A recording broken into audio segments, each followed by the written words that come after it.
जांबाज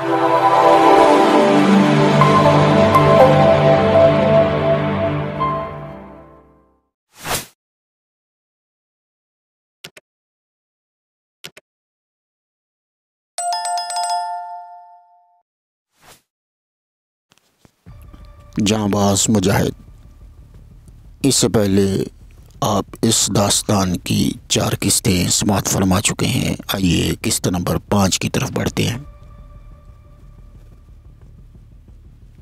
सिकंदर को दिलीप सिंह की गिरफ्तारी का सुनकर लाशौरी तौर पर सुकून सा महसूस हुआ। इसके बाद वो अपनी रोज़मर्रा की सरगर्मियों में मसरूफ़ हो गया। मगर 1 हफ्ते बाद ही केदारनाथ ने उसे ये खुशखबरी सुनाई कि दिलीप सिंह ज़मानत पर रहा हो गया है।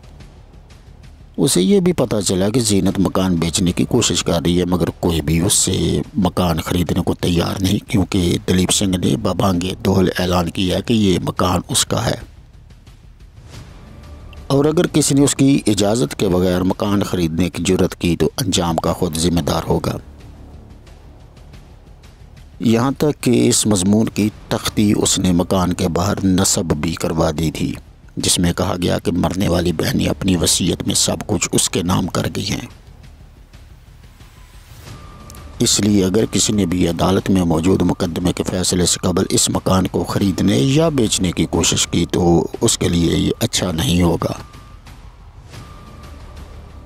सिकंदर को ये सब जानकर यकीनन अफसोस हुआ। ज़्यादा हैरानी उसे इस बात पर हो रही थी कि ये जुल्म पुलिस की नाक के नीचे हो रहा था, मगर कोई भी मज़लूम की मदद करने के लिए तैयार नहीं था। अगले रोज़ जब वो शाम के खाने के बाद चहलकदमी के लिए बाहर निकला तो उसने देखा कि दिलीप सिंह उस मकान के बाहर खड़ा कॉल बेल का बटन बजा रहा है। सिकंदर ने अपनी रफ्तार जानबूझकर इंतहाई सुस्त कर दी। जीनत ने ही दरवाज़ा खोला था। सिकंदर के कदम बेसाख्ता रुक गए। वो उनकी गुफ्तगू सुनना चाहता था। दिलीप सिंह को दरवाजे में से देखकर जीनत बोली, कहो क्या बात है? दिलीप सिंह चंद लम्हे जीनत के सरापे में खोया रहा और कोई जवाब न दिया। जीनत सख्त लहजे में बोली, मैं पूछ रही हूँ क्या बात है और तुमने यहाँ आने की जुर्रत कैसे की? दिलीप सिंह इस्तेहज़ाइया अंदाज में बोला, मेरी जान नाराज़ क्यों होती हो? यहाँ हम नहीं तो और कौन आएगा? मैं सिर्फ ये कहने के लिए आया था कि तुम 15 रोज़ में मकान खाली कर दो, क्योंकि मैंने इसे बेचने का कतई फ़ैसला कर दिया है। जीनत को शायद इससे नज़ोरी की तवक्को नहीं थी। क्या बकवास करते हो? तुम कौन होते हो इसे फ़रोख्त करने वाले? अगर दोबारा इधर का रुख किया तो? दिलीप सिंह उसकी बात काटते हुए बोला, बहुत खूब, मुझे तुम्हारी दीदा दिलेरी पसंद आई और तुम भी। बहरहाल अगर इस मकान में रहना चाहती हो तो कोई हर्ज नहीं, मगर सिर्फ 15 दिन के लिए। इसके बाद तुम्हें इससे बेहतर मकान में रखूँगा। आखिर तुम पर भी तो मेरा कुछ हक बनता है। और हाँ, इसको खाली धमकी न समझना, वरना तुम्हें भी शोभा और प्रीत के पास पहुंचा दूंगा। जीनत ने रूहांसी सी होकर इर्द गिर्द देखा। कई लोग अपने दरवाज़ों के पास खड़े ये गुफ्तगू सुन रहे थे और अक्सर ज़ेरे लब मुस्कुरा भी रहे थे, जैसे इस मंज़र से लुत्फ़ अंदोज़ हो रहे हो। सिकंदर के कदम कुछ लम्हों के लिए ज़मीन में गड़ से गए थे। ये सब कुछ उसके लिए इंतहाई नाकाबिले बर्दाश्त होता जा रहा था।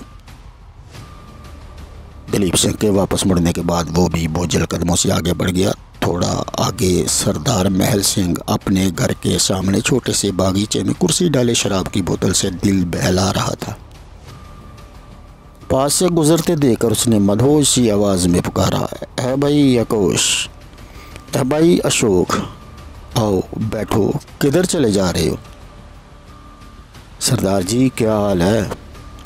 सरदार जी ने भरपूर घूंट हलक से नीचे उतारा और बोले, डालूं तुम्हारे लिए भी? नहीं सरदार जी, मैं इस नेमत से महरूम हूँ।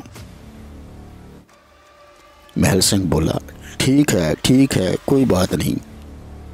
कहिए क्या बात है अशोक बाबू? कुछ उलझे से लग रहे हो। नहीं सरदार जी, ऐसी तो कोई बात नहीं, बस ऐसे ही। सरदार जी मज़ीद शराब गिलास में डालते हुए बोले, नहीं महाराज, कुछ तो है। लगता है आप इस मुसलमान लड़की के लिए कुछ हमदर्दी वगैरह के चक्कर में हैं। सिकंदर बोला, नहीं ये बात तो नहीं। वैसे सरदार जी, क्या वो लड़की काबिले रहम नहीं? आपका इस बारे में क्या ख्याल है? महल सिंह ठहरे हुए लहजे में बोला, मगर मिस्टर अशोक, मसला ये नहीं कि इस पर तरस खाया जा सकता है कि नहीं। असल सवाल तो ये है कि इस हमदर्दी का अमली अंजाम क्या होगा। तुम्हें शायद इल्म नहीं कि दलीप सिंह कौन है और वो किस बल बोते पर इतनी दीदा दिलेरी का मुजाहरा कर रहा है। उस लड़की की हमदर्दी में सिवाय अपनी जान गंवाने के कुछ नहीं किया जा सकता। वो तो खैर मुसलमान है जिसके ख़िलाफ़ भारत में कोई भी हिंदू कुछ भी कर सकता है। यहाँ तो हम जैसे लोगों का भी कोई पुरसा निहाल नहीं। तुम्हें गालबन पता नहीं कि मैं किस ख़ानदान से ताल्लुक़ रखता हूँ। तुमने लेफ्टिनेंट जनरल जगजीत सिंह अरोड़ा का नाम तो सुना होगा, जिसने 16 दिसंबर 1971 को बांग्लादेश फतह किया था और पाकिस्तानी जनरल नियाज़ी से हथियार दिलवाए थे। वो मेरे हकीकी चचा हैं। क्या उनसे बढ़कर हिंदुस्तान या हिंदुओं की किसी ने खिदमत की है? पूरी हिंदू धर्म की तारीख में मुसलमानों के ख़िलाफ़ सबसे बड़ी फतह उन्होंने दिलवाई थी, मगर उनके ख़ानदान यानी मेरे अकलूते बेटे, बीवी और बाप को ज़िंदा जला दिया गया, मगर किसी एक भी हिंदू के ख़िलाफ़ मुकदमा दर्ज नहीं हुआ। हालांकि खुद जनरल अरोड़ा ने प्रधानमंत्री वज़ीर आज़म राजीव गांधी से दरख्वास्त की थी कि उनके ख़ानदान के बेगुनाह अफराद को इंदिरा गांधी के कत्ल के बाद होने वाले फसादात में ज़िंदा जला डाला है, लिहाजा राजीव गांधी को इस मामले के ज़िम्मेदारों के ख़िलाफ़ कार्रवाई का हुक्म देना चाहिए। मगर जानते हो राजीव गांधी ने उन्हें क्या जवाब दिया था? उन्होंने फरमाया था कि जनरल साहब, आपके ख़ानदान के चंद अफराद भी मारे गए हैं तो अचंभे की कोई बात नहीं। जब कोई बड़ा दरख्त गिराया जाता है तो उसके नतीजे में ज़मीन या धरती में इर्तियाश तो आया ही करता है। अब इस इर्तियाश की नज़र अगर चंद हज़ार सिख हो गए हैं तो कौन सी क़यामत टूट पड़ी है। ये सुनकर जनरल अरोड़ा अपना सा मुँह लेकर वापस आ गए थे।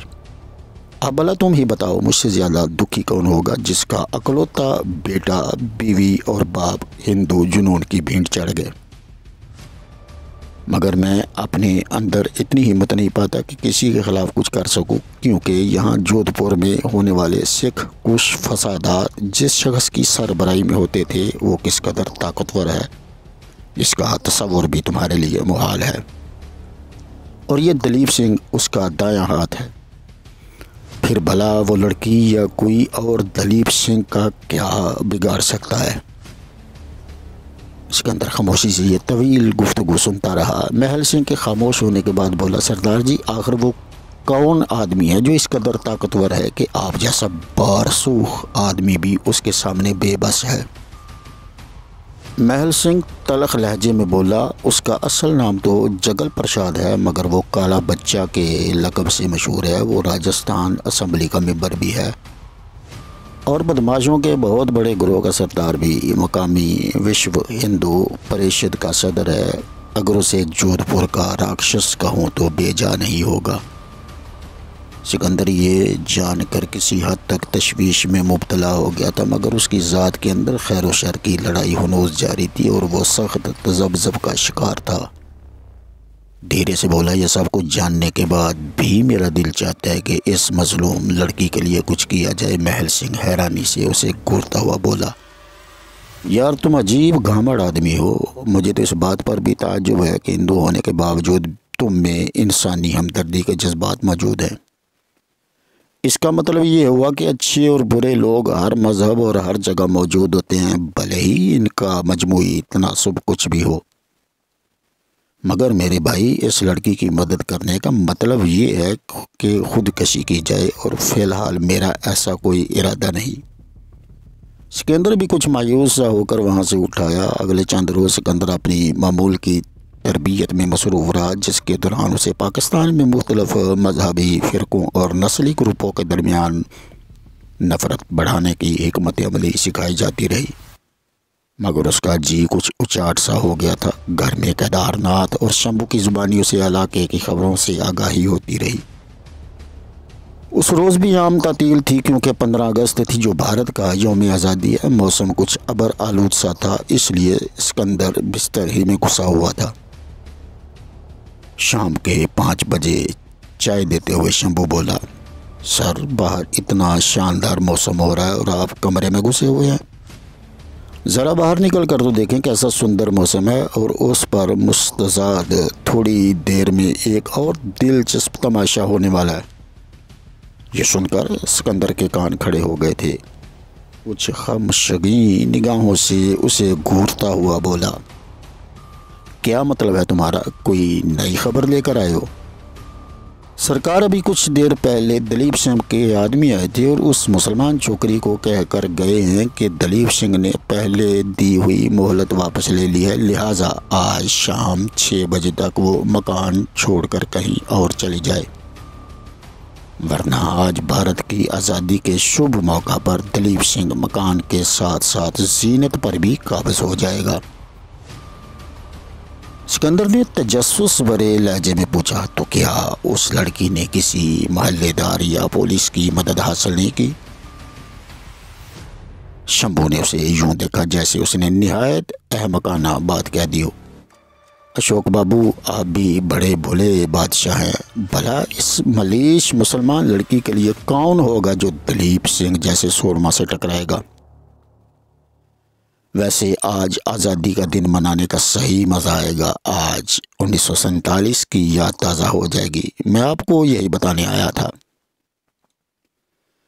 सिकंदर ने उस हरामी की बकवास का कोई जवाब न दिया। थोड़ी देर बाद बाजार में गैर मामूली चहल पहल हो गई थी। अक्सर लोग नहा धोकर नए कपड़े पहने गोया शाम में आज़ादी मनाने के लिए निकल खड़े हुए थे और जा बजा टोलियों में बिखरे यौम आज़ादी की सबसे बड़ी तकरीब का इंतज़ार कर रहे थे। उस तन्हा और बेबस मुसलमान लड़की की बेआबरूई के मंजर के सभी शिद्दत से मुंतज़िर थे।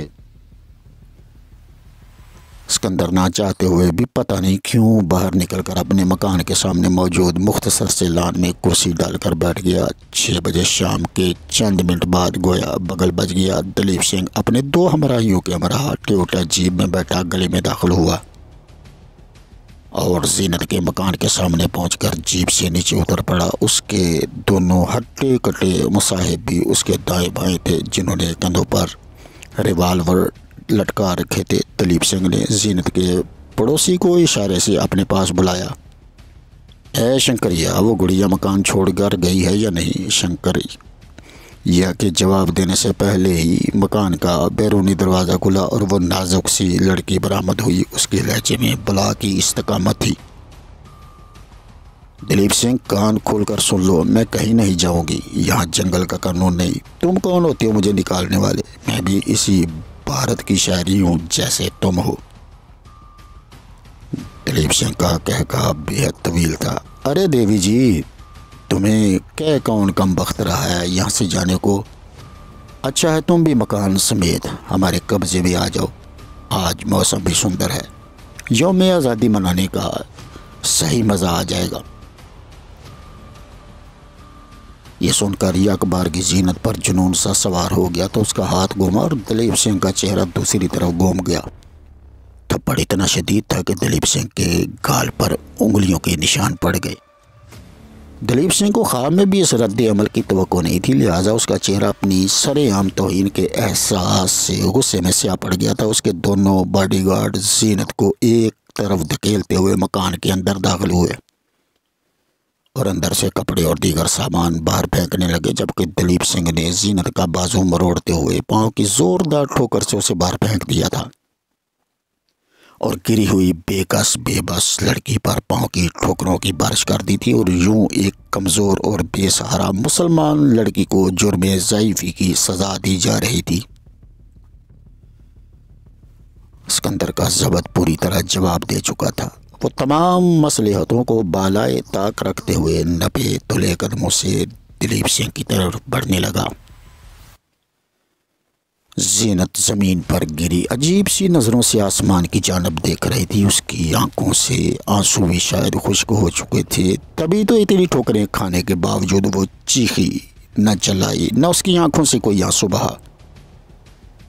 उसकी हालत देखकर पत्थर भी मोम हो जाता। मगर दलीप सिंह उसके सर पर खड़ा हज़ियानी अंदाज में कह कहे लगा रहा था। अलबत्ता देखने वाली चंद आंखें भर आई थीं। दलीप सिंह ज़ीनत के सीने पर पाँव रखते हुए बोला, अरे उठो भी राजकुमारी, क्या चंद ठोकरों से ही सारे कस्बा से निकल गए? क्या चंद ठोकरों से ही सारे कसबल निकल गए? हरामजादी चली थी दलीप सिंह के मुंह पर थप्पड़ मारने। उसके साथ ही उसकी शैतानी हंसी दोबारा स्टार्ट हो गई। उसकी हंसी को ब्रेक तब लगा जब सिकंदर ने उसके कंधे पर धीरे से हाथ रखा। दलीप सिंह, बहुत हो गई। अब तक इस बेकस लड़की के मुकाबले में अपनी मर्दानगी का इजहार कर रहे थे। मर्द क्या होता है, मेरी जानब देखो। दलीप सिंह अपने कंधों से उसका हाथ झटकता हुआ उसकी जानिब मुड़ा और चंद लम्हे सिकंदर की आंखों में झांकने के बाद घुर्राया, जाओ अपना रास्ता नापो। अच्छे बच्चे पराए फड्डे में टांग नहीं उड़ाते। अच्छे बच्चे पराए फड्डे में टांग नहीं अड़ाते, वरना।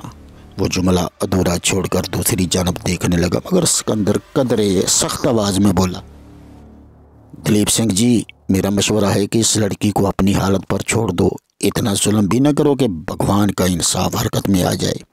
ये कोई इंसानियत नहीं। अब दलीप सिंह को भी तैश आ गया था। वो फनकारते हुए बोला, अबे तुम हो क्या शय? देखने में अच्छे भले लगते हो, क्यों अपनी जान के पीछे पड़े हो? ज़्यादा हीरो बनने की कोशिश की तो बेमौत मारे जाओगे। इसी दौरान वो लड़की उठ खड़ी हुई थी और कदरे उम्मीद भरी नज़रों से सिकंदर की जानब देख रही थी, जैसे तिनके को सहारा मिल गया हो। दलीप सिंह के दोनों बॉडीगार्ड बाहर निकल आए थे और अपने हाथों में मौजूद रिवाल्वरों से सिकंदर के दाएं बाएं खड़े हो गए। अपने बास के इशारे के मुंतज़र थे। ऐन उसी वक़्त गली में एक पुलिस जीप दाखिल हुई। मालूम नहीं उन्हें इस हंगामे की किसने इतला कर दी थी, या फिर शायद वो इत्तफाकन उधर से गुजर रहे थे।